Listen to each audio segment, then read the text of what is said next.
Hello दोस्तों, मैं दिव्य दीपक त्रिपाठी फिर से आपका सरस्वती ग्रुप ऑफ कॉलेजेस के इस डिजिटल प्लेटफॉर्म पर आपका स्वागत करता हूं। हम पिछली कक्षाओं में डीएलएड चतुर्थ सेमेस्टर के अंतर्गत सामाजिक विषय का अध्ययन कर रहे थे। जो आज हम लोग इस क्लास में शुरुआत करेंगे वो भारतीय राष्ट्रीय आंदोलनों की शुरुआत करेंगे।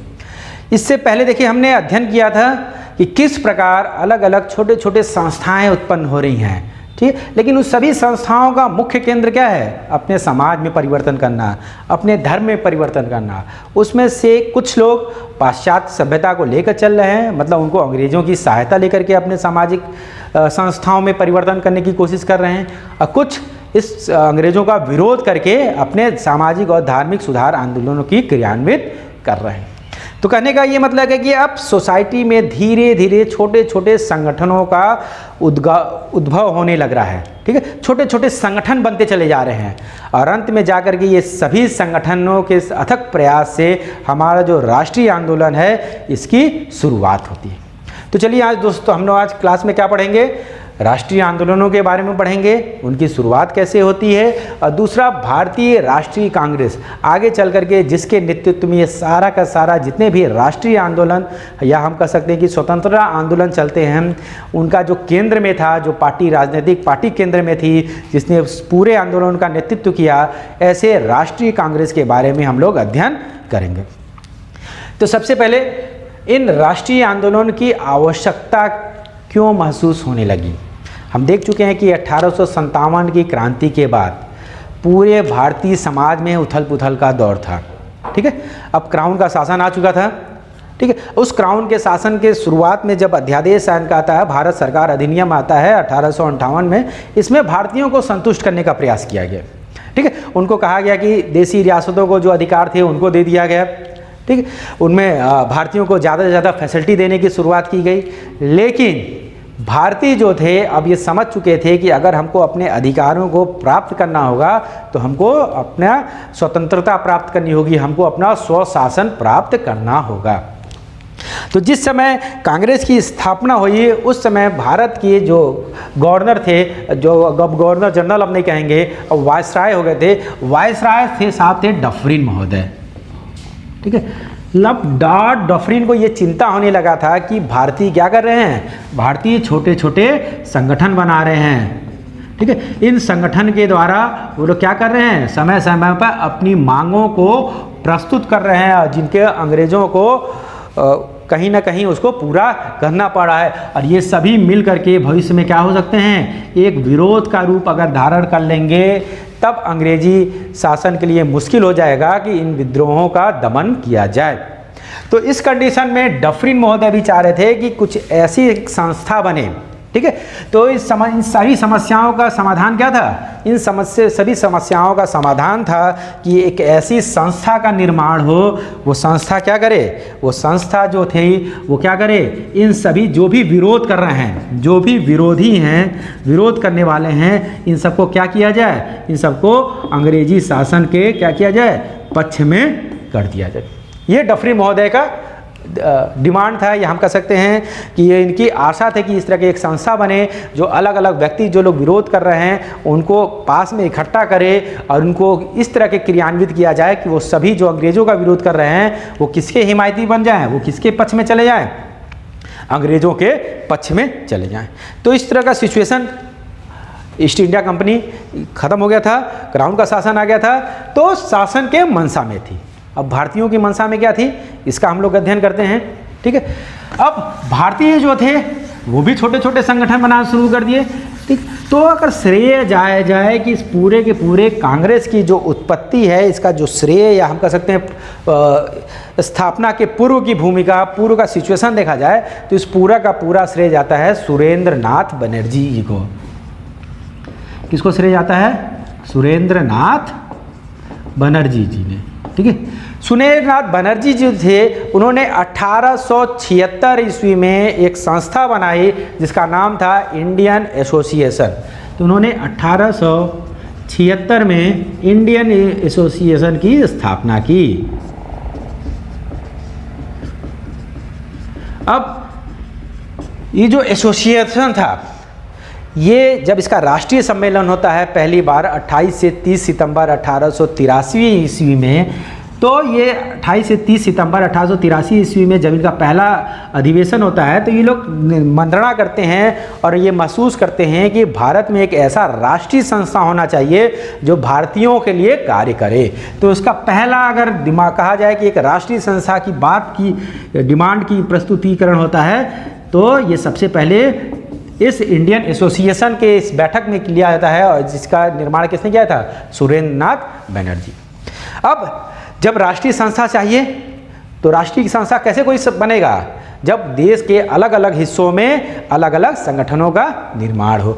और इसी बैठक के बाद ये निर्णय लिया जाता है और ये प्रयास किया जाता है कि देश के विभिन्न भागों में ऐसी छोटी छोटी संगठनें बने जो वहाँ की लोकल समस्याओं को, वहाँ के प्रांत की समस्याओं को हम प्रस्तुत करके उसके समाधान करने का प्रयास करें। और इनके मोटिवेशन से हम कह सकते हैं, इनकी प्रेरणा से भारत में अलग अलग छोटी छोटी संस्थाओं का निर्माण होना शुरू होता है। जैसे बंगाल में हो जाता है नेशनल लीग।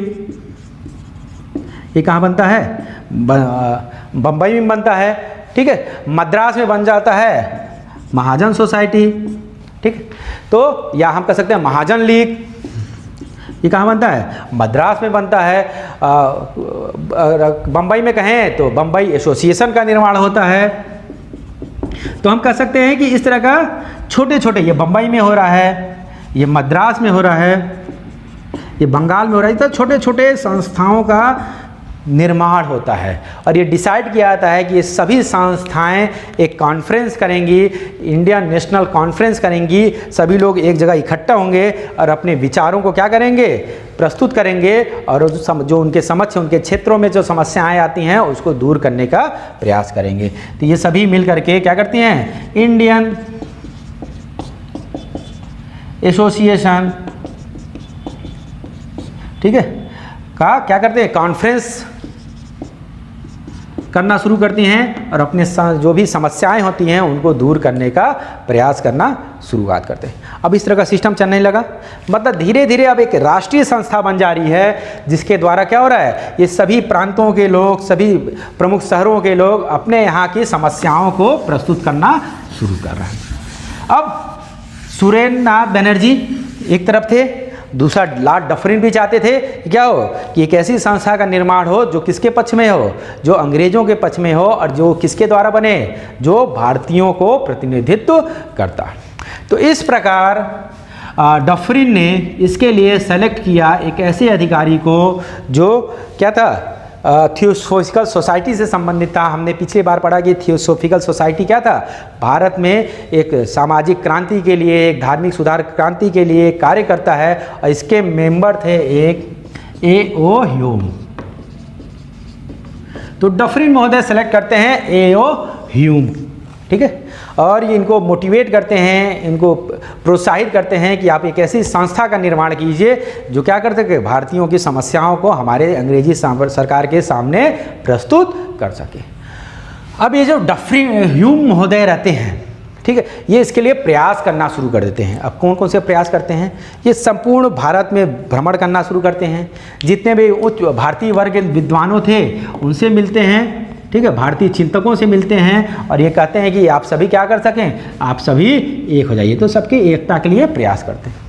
हम देखते हैं कि 1883 ईस्वी में ये कहाँ जाते हैं? कलकत्ता विश्वविद्यालय के स्नातकों से मिलते हैं, ठीक है, जो ग्रेजुएशन पास कर रहे थे उन स्नातकों से मिलते हैं और उनको एक चिट्ठी लिखते हैं, एक मार्मिक चिट्ठी लिखते हैं जिसके द्वारा उनको कहते हैं कि हमको आपको एकजुट होकर के अपने देश के लिए, विकास कार्यों के लिए क्या होना चाहिए? संगठित होना शुरू होते हैं। तो इस तरह धीरे धीरे इनके प्रयासों से, ठीक है, पूरे भारत में इनके उदारवादी नीतियों के खिलाफ इनके फॉलोअर की संख्या बढ़ने लगती है और अंत में इनका मुलाकात होता है किसे? सुरेंद्र नाथ बनर्जी से। अब ये दोनों लोग डिस्कस करते हैं और डिस्कस करने के बाद एक निष्कर्ष निकालते हैं कि हम क्या करेंगे? एक यूनियन बनाएंगे। इस यूनियन का नाम रहेगा इंडियन नेशनल यूनियन। तो नाम क्या रहता है? Indian national union. और इस इंडियन नेशनल यूनियन के द्वारा 18 मार्च 1885 ईस्वी में कुछ घोषणाएं की जाती हैं। जैसे कौन कौन सी घोषणा थी? तो ये डिसाइड हुआ कि जितने भी छोटे छोटे ऑर्गेनाइजेशन रहते हैं जो सुरेंद्र नाथ बनर्जी से संबंधित रहते हैं, इधर ए ओ ह्यूम जी के साथ संबंधित रहते हैं, ठीक है, इन सभी का एक संयुक्त बैठक होगा। और ये अधिवेशन कहाँ होगा? ये अधिवेशन होगा पूना में। और यहाँ पर ये लोग बैठ करके करेंगे क्या? ठीक है, तो इस बैठक में जो भारत के जितने भी अलग अलग क्षेत्रों के जो विद्वान हो गए, जो समाज सेवी हो गए, जो राजनीतिक चिंतन हो गए, उनमें क्या कहा जाएगा? उनमें परस्पर संपर्क स्थापित किया जाएगा और उसके साथ एक राष्ट्रीय चिंतन होगा। और भारत के आगे भविष्य में होने वाले जितने भी राष्ट्रीय कार्यक्रम होंगे, उनकी रूपरेखा तय होगी। इसका बैठक कहाँ होगा? पूना में इनका बैठक होगा। अब ये सब कुछ डिसाइड हो गया था, दिन भी डिसाइड हो गया कि भाई दिसंबर के महीने में क्या होगा? ये बैठक आयोजित किया जाएगा। लेकिन एक दुर्भाग्य होता है उसी समय। दुर्भाग्य क्या होता है? दुर्भाग्य होता है कि उसी समय पूना में हैजा फैल जाता है। पूना में क्या हो जाता है? बृहद पैमाने पर हैजा फैल जाता है। चूँकि हैजा फैला तो वहाँ पर तो फिर उस बीमारी का कोई क्योर था नहीं। तब ये निर्णय लिया जाता है कि पूना में हैजा फैल जाने के कारण अब ये सेंटर कहाँ चेंज कर दिया जाएगा? बम्बई में इस बैठक का आयोजन किया जाएगा। तो बम्बई में ये बैठक होता है। कब से कब तक होता है? तो स्थान क्या हो गया? बम्बई। ये अधिवेशन कब होता है? ये अधिवेशन होता है 28 से लेकर के 31 दिसंबर 1885। तो समय क्या हो गया? 28 से लेकर के 31 दिसंबर 1885 ईस्वी। और ये जो अधिवेशन होता है, ठीक है, इसमें कुल टोटल सदस्य कितने आते हैं? तो इस अधिवेशन में टोटल सदस्य आते हैं 72 सदस्य आते हैं। मतलब हम कह सकते हैं पूरे भारत से अलग अलग संगठनों से 72 प्रतिनिधि होते हैं। लेकिन जो अधिकांशतः प्रतिनिधि होते हैं वो कहाँ के होते हैं? बम्बई और मद्रास प्रेसिडेंसी के होते हैं। उत्तर प्रदेश के लोग कम आते हैं, पंजाब से कम आते हैं, बंगाल से कम आते हैं। मुख्यतः कहाँ के लोग आते हैं? मुख्यतः आते हैं बॉम्बे से और मद्रास से अधिकांशतः सदस्य इसके आते हैं। ये लोग बैठक करना शुरू करते हैं, ठीक है। अच्छा, इस बैठक की अध्यक्षता किसने की थी? तो ये प्रथम अधिवेशन था और इसकी अध्यक्षता जो किया था वो किया था व्योम चंद्र बनर्जी जी ने। तो प्रथम हम कह सकते हैं अधिवेशन की अध्यक्षता किसने किया? तो किया गया था व्योम चंद्र बनर्जी जी के द्वारा इसकी अध्यक्षता की गई। ये क्लियर हो गया, ठीक है। अब ये संस्था था, इसका संस्थापक अगर कहा जाए तो इसका संस्थापक, जैसे हमने पढ़ा है, अगर इसके संस्थापक कहा जाए तो कौन थे? ए ओ ह्यूम थे। ए ओ, क्योंकि इन्हीं की कल्पना थी, इन्हीं का संगठन था। जब ये मीटिंग शुरुआत होता है तो इस मीटिंग का जो शुरुआत में नाम रहता है, हमने पढ़ा है कि इसका नाम क्या रहता है? इसका नाम रहता है भारतीय राष्ट्रीय संघ। इसका नाम रहता है भारतीय राष्ट्रीय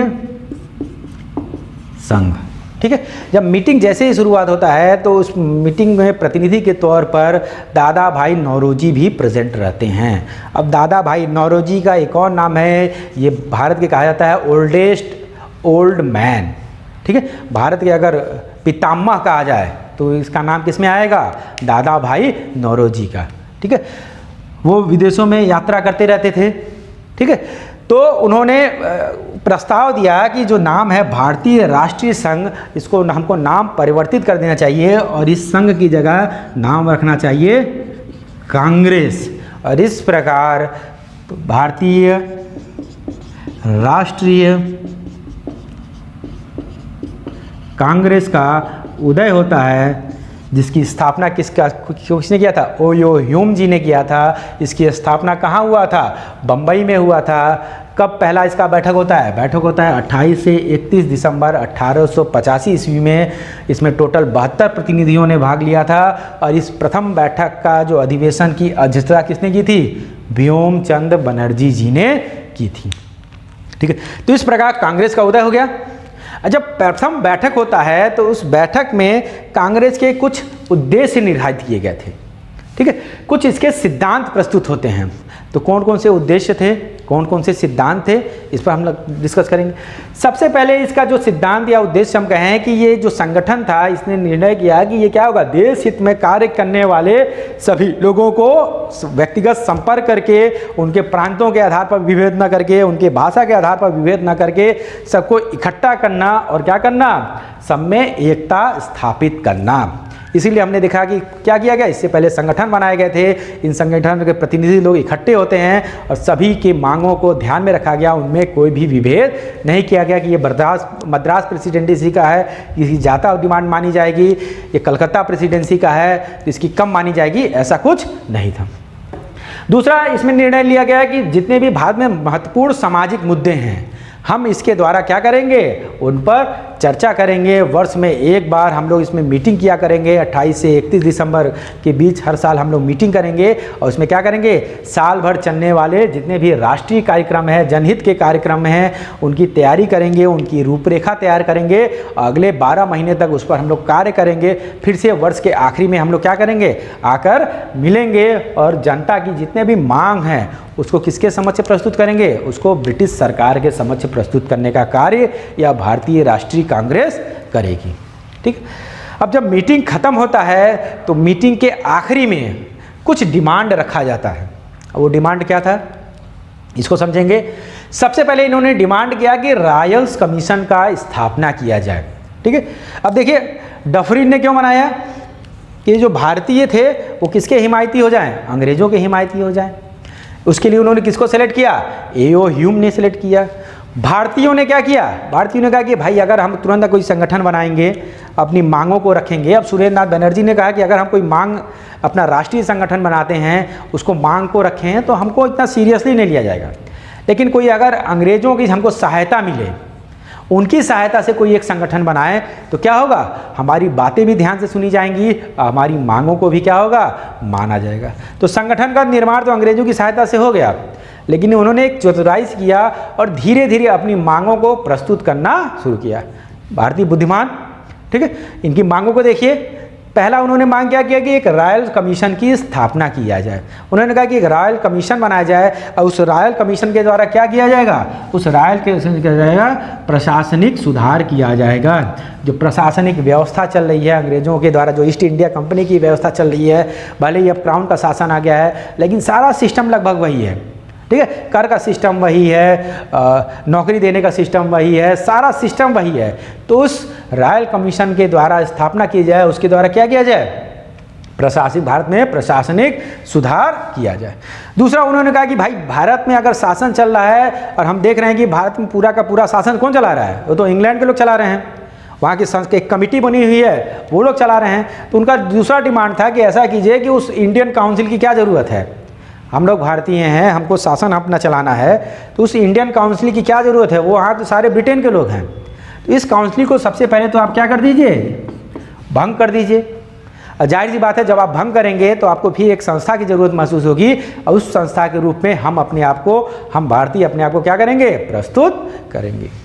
तीसरा उन्होंने कहा कि इस अपनी जो व्यवस्थापिका है, जिसके द्वारा पूरी की पूरी भारत में व्यवस्था चल रही है, इसमें क्या कीजिए, इसमें विस्तार कीजिए। आज भी हम लोग पढ़ते हैं व्यवस्थापिका, कार्यपालिका और न्यायपालिका। व्यवस्थापिका मतलब संसद, तो उन्होंने कहा कि संसद में विस्तार कीजिए। और विस्तार किस प्रकार कीजिए, विस्तार इस प्रकार कीजिए, इसको थोड़ा हम लोग मिटा देते हैं। ठीक है, विस्तार इस प्रकार कीजिए कि अपने मनोनीत सदस्य मत रखिए। हम कह रहे हैं कि सदस्य बढ़ाइए, तो आप कह रहे हैं ठीक है हम सदस्य बढ़ा दे रहे हैं, और मनोनीत सदस्य मतलब चुनाव नहीं होगा।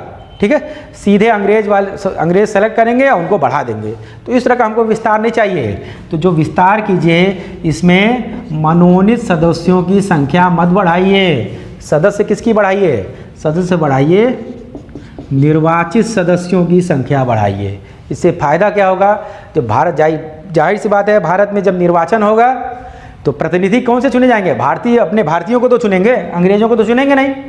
अंग्रेज को चुन करके तो मनोनीत करके भेजा जा रहा है। तो ज़्यादा से ज़्यादा संसद में अगर भारतीय पहुंचेंगे तो भारत की बातों को, भारत की समस्याओं को ब्रिटिश सरकार के समक्ष रखा जाएगा। तो उन्होंने कहा कि व्यवस्थापिका में विस्तार कीजिए और निर्वाचितों की संख्या बढ़ाइए, मनोनीतों की संख्या को मत बढ़ाइए। दूसरा उसने कहा कि जो भी सिविल सर्विसेज से संबंधित प्रशासनिक सेवा में जो भी अधिकारी आ रहे हैं, जो भी कलेक्टर बन के आ रहे हैं, जो भी उच्च अधिकारी बन रहे हैं, उनके लिए एक परीक्षा कराते हैं, ICS की परीक्षा कराते हैं। तो उस परीक्षा को देने के लिए इंग्लैंड जाना पड़ता है। तो उन्होंने कहा कि ठीक है, इंग्लैंड में भी कराइए। अब जितने भी, अब सामान्य कोई गरीब घर का लड़का है, कोई पढ़ने में बहुत अच्छा है, उसको प्रशासनिक सेवा में आना है, तो इंग्लैंड तो परीक्षा देने जाएगा नहीं।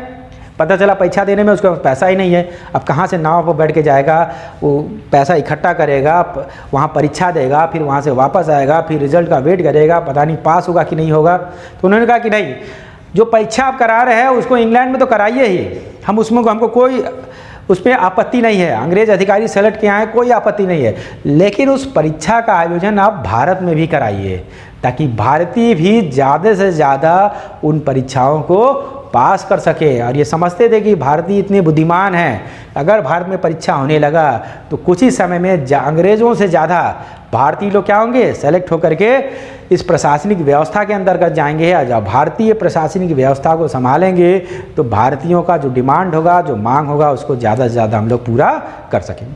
तो उन्होंने कहा कि ICS की परीक्षा इंग्लैंड में भी कराइए और इसके साथ साथ कहाँ कराइए, भारत में भी कराइए। दस कहा कि उन्होंने सेना व्यय में कटौती कीजिए। अब कौन सा क्रांति होने वाला है, कोई विद्रोह नहीं होगा भारत में, तो आप सेना का आधुनिकीकरण कर रहे हैं, खूब सारे उनको पैसे दे रहे हैं, हथियार में हमारा बजट बहुत ज़्यादा खर्चा कर दे रहे हैं, तो उसको सेना पर खर्चा करने की क्या ज़रूरत है, हम कोई विद्रोह नहीं करेंगे। आप सेना के व्यय में क्या कीजिए, आप कटौती कीजिए। ठीक है। तीसरा उन्होंने कहा कि आयात शुल्क, कपड़ों पर आयात शुल्क बढ़ा दीजिए। आप करते क्या हो, अब एक हमारा गांव का किसान है, हमारे गांव का लघु उद्योग के हैं, वो एक कपड़ा बना रहे हैं, भाई वो ज़्यादा कपड़ा बना नहीं पाएगा तो जाहिर सी बात है उस पर लागत ज़्यादा पड़ेगा। आप क्या करो, कच्चा माल खरीद रहे हो, खूब सारे रुई खरीद ले रहे हो, उसको इंग्लैंड में ले जा रहे हो, खूब सारे उससे कपड़े बना रहे हो, बल्क में बना रहे हो और उसको भारत में ला करके बेचना शुरू कर दे रहे हो। तो अलग अलग बेचारे जो कुटीर उद्योग से संबंधित है, जो कपड़ा उद्योग से संबंधित है, जो भारतीय मूल के जो मिल वाले हैं, वो बेचारे शोषण हो रहा है उनका, वो उनको फ़ायदा ही नहीं हो रहा है क्योंकि आपके कपड़े सस्ते हैं। तो उन्होंने कहा कि जो आप कपड़े मंगा रहे हो, उन कपड़ों को क्या कीजिए, उन पर जो टैक्स है वो टैक्स बढ़ा दीजिए, आयात शुल्क लगा दिए, ताकि आपके कपड़े क्या हो जाएं, महंगे हो जाएं, जिससे भारतीय लोग क्या कर सकें, भारत के कपड़ों को खरीद सके, ताकि यहाँ के लघु उद्योग हैं और उस कपड़ा उद्योग से संबंधित जितने भी उद्योग हैं, जितने भी किसान हैं, उनको फ़ायदा हो सके। तो इसके लिए उन्होंने कहा कि जो कपड़े हैं, जो आयात बाहर से विदेशी कपड़े हैं, उन पर क्या कीजिए, आयात शुल्क में बढ़ोतरी कीजिए। उन्होंने कहा कि बर्मा को पृथक कर दीजिए। ठीक है। और उस समय तक अखंड भारत की बात करें तो अफ़गानिस्तान था हमारे में, पाकिस्तान था, इधर बांग्लादेश देखेंगे, उधर बर्मा तक था। उस समय तक बर्मा में अंग्रेजी शासन से अलग हो चुका था। ठीक है। वो स्वतंत्रता के लिए युद्ध लड़ा था, अंग्रेज वहाँ पर बहुत ज़्यादा पैसा इन्वेस्टमेंट कर रहे थे, वहाँ पर सेनाएं भेज रहे थे। तो भारत का जितना भी बजट था, जो यहाँ की शिक्षा में खर्चा होने वाला था, जो यहाँ पे सड़कों को बनाने में, रेलवे को बनाने में, मतलब विकास में जो खर्चा होने वाला था, उसका अधिकांश पैसा कहाँ खर्चा हो रहा था, बर्मा को पुनः प्राप्त करने के लिए हो रहा था। तो उन्होंने कहा कि ठीक है, उस बर्मा को जाने दीजिए, भाई वो स्वतंत्र घोषित होगा, उसको छोड़ दीजिए, उनको क्यों हमारे उसकी खर्चों को हमारे खर्चों में जोड़ रहे हैं। तो इस बर्मा को क्या कीजिए, इस समस्त नीतियाँ, इसके जो खर्चे हैं उसको आप दूर कीजिए, इस बर्मा को आप क्या कर दीजिए, पृथक कर दीजिए, हमसे पृथक कर दीजिए। अगला देखिए जो महत्वपूर्ण किया, उन्होंने कहा कि ठीक है, इतना तो आप डिमांड मांगिए ही, लेकिन आपका एक और काम कीजिए कि हम जितना भी ये डिमांड मांगे हैं, हमारा 7, 8, 9 जितना भी मांग है, इसका आपका ये दायित्व है कि आप घूम घूम कर पूरे भारतीयों को हमारे इन मांगों के बारे में बताइए। मतलब भारतीयों को पता चलना चाहिए कि एक ऐसा संगठन बन गया है जो भारतीयों की डिमांड रख रहा है, उनकी मांगों को रिप्रेजेंट कर रहा है, और ये आपका ड्यूटी है। और जो हम ये डिमांड कर रहे हैं, ठीक है, ये डिमांड तो हमारा है, लेकिन आपका ये ड्यूटी रहेगा, आपका ये काम रहेगा कि घूम घूम के प्रत्येक भारतीयों को हमारी संस्था के बारे में, हमारी मांगों के बारे में बताइए, ताकि भारतीय क्या कर सके, भविष्य में ज़्यादा से ज़्यादा भारतीय इस संगठन से जुड़ सकें। देखिए कितना बुद्धिमत्तापूर्वक उन्होंने कार्य किया कि अंग्रेजों से ही कह रहे हैं कि आप भारतीयों की मांग करने वाली एक संस्था बन गई है, उसके कार्यों के बारे में, उसके उद्देश्यों के बारे में आप हमारा ही क्या कीजिए, प्रचार प्रसार कीजिए। तो सरकारी तंत्र के द्वारा ये क्या कर रहे हैं, भारतीय अपनी मांगों का प्रचार प्रसार करवा रहे हैं। तो उन्होंने अगला डिसीजन लिया कि जो हमारा अगला अधिवेशन होगा वो कलकत्ता में होगा, क्योंकि बम्बई, मद्रास और कलकत्ता 3 प्रमुख प्रेसिडेंसी थी। ठीक है, तो बम्बई और मद्रास से तो ज़्यादा लोग आए थे, लेकिन कलकत्ता से क्या था, कम लोग आए थे। तो उन्होंने ये निर्णय लिया कि ज़्यादा से ज़्यादा आप कलकत्ता वासियों को, बंगाल वासियों को अगर अपने संगठन से जोड़ना है तो हमको वहाँ पर क्या करना पड़ेगा, अधिवेशन करना होगा। तो निर्णय हुआ कि जो द्वितीय अधिवेशन होगा वो कहाँ होगा, कलकत्ता में अधिवेशन होगा। ठीक है, तो इस प्रकार उन्होंने मांग रखा। इसके बाद जब बैठक समाप्त होता है तो A.O. ह्यूम महोदय आते हैं, अपना भाषण देते हैं और वो भारतीयों से कहते हैं कि हम लोग क्या हैं, हम जो भारतीय हैं वो महारानी विक्टोरिया के जो जूते बांधने, फीता बांधने वाले जो व्यक्ति होते हैं उससे भी हम लोग निम्न हैं। भारतीय कहते हैं ठीक है आप हमारी डिमांड मांग लीजिए, हम सब कुछ मांगते हैं। वो कहते हैं कि ठीक है, हम लोग ये प्रशंसा प्रस्ताव करते हैं कि हम लोग अंग्रेजी सरकार के समर्थन में हैं। तो कहते हैं ठीक है, हम लोग प्रस्ताव पारित कर देते हैं, हम आपकी गुणगान गा देते हैं। और अंत में कहते हैं कि हम लोग क्या करते हैं, ब्रिटेन के जो शासन है उसकी क्राउन जो है उसका हम लोग जयघोष करेंगे, सभी लोग मिल करके जयकारा देंगे कि ब्रिटेन के शासक जो महारानी हैं वो अमर रहें।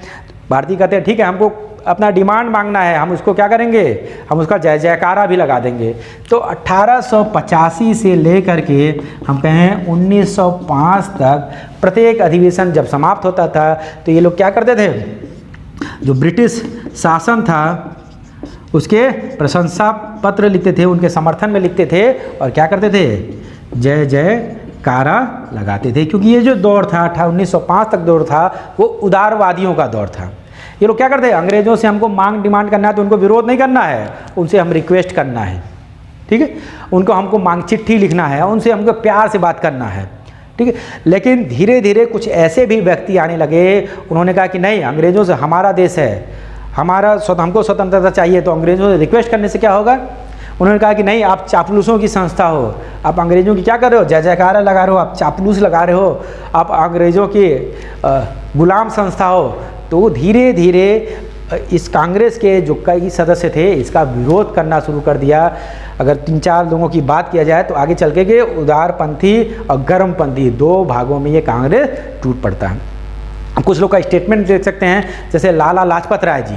ठीक है, लाला लाजपत राय ने इस कांग्रेस के बारे में लिखा कि अपने एक पत्रिका निकलता था यंग इंडिया 1916 में, उन्होंने लिखा कि जो कांग्रेस है वो क्या है, डफरिन के दिमाग की उपज है। डफरिन जो उस समय वायसराय था उसके दिमाग की उपज है और कुछ नहीं है। ये राष्ट्रीय हमको स्वतंत्रता या स्वराज नहीं दिलाएगी, ये सारा खुरापात किसका है, डफरिन है, डफरिन का है। और वो चाहता है कि एक ऐसी संस्था बने जो किसकी हिमायती हो, अंग्रेज़ों की हिमायती हो। लोकमान्य बाल गंगाधर तिलक महाराष्ट्र में बहुत बड़ा योगदान रहा है। तो उन्होंने कांग्रेस को आगे, कांग्रेस कुछ नहीं है, ये केवल चापलूसों की संख्या है, संस्था है, ये केवल अंग्रेजों का चापलूसी करते रहते हैं सब। ठीक है, और ये हमको राष्ट्रीय स्वतंत्रता नहीं दिलाएंगे। इनका केवल काम है कि अंग्रेजों के पास जाएंगे, उनसे रिक्वेस्ट करेंगे, ये सब चीज़ें करेंगे। लेकिन आगे चल करके हम देखते हैं कि स्टेप बाय स्टेप इस कांग्रेस ने अपने उद्देश्यों को परिवर्तित करना शुरू किया, अपने मांगों को परिवर्तित करना शुरू किया। अब जब संपूर्ण भारत के लोग इस कांग्रेस संगठन से जुड़ना शुरू किए तब वहाँ से, क्योंकि विचारों का भी द्वंद्व होता है, और 1905 ईस्वी में बंगाल का विभाजन होता है, जिसके कारण पूरे भारत में एक विरोध, अंग्रेजों के खिलाफ एक विरोध शुरुआत होता है। और इस पूरे विरोध का नेतृत्व किसने किया, इसी राष्ट्रीय कांग्रेस ने किया। और आगे चल करके गांधी जी के नेतृत्व में हमें 1947 में स्वतंत्रता प्राप्त हुई। तो इस प्रकार टोटल भारतीय राष्ट्रीय कांग्रेस का हमने उदय पढ़ा कि किस प्रकार डफरिन के चाहने पर A.O. ह्यूम ने सुरेंद्रनाथ बनर्जी जी के साथ मिलकर के एक संस्था बनाई। धीरे धीरे शुरुआती फेज़ में ये उदारवादी थे, ठीक है, अंग्रेज़ों के हिमायती थे, लेकिन अंत में जा कर के 1905 के बाद इनकी दिशा, इनके नियम, इनके आंदोलन करने के तरीके परिवर्तित होते हैं और हमें राष्ट्रीय स्वतंत्रता प्राप्त होती है। तो आगे हम बंगाल के विभाजन के बारे में पढ़ेंगे। इसी के साथ हम ये क्लास समाप्त करते हैं। धन्यवाद।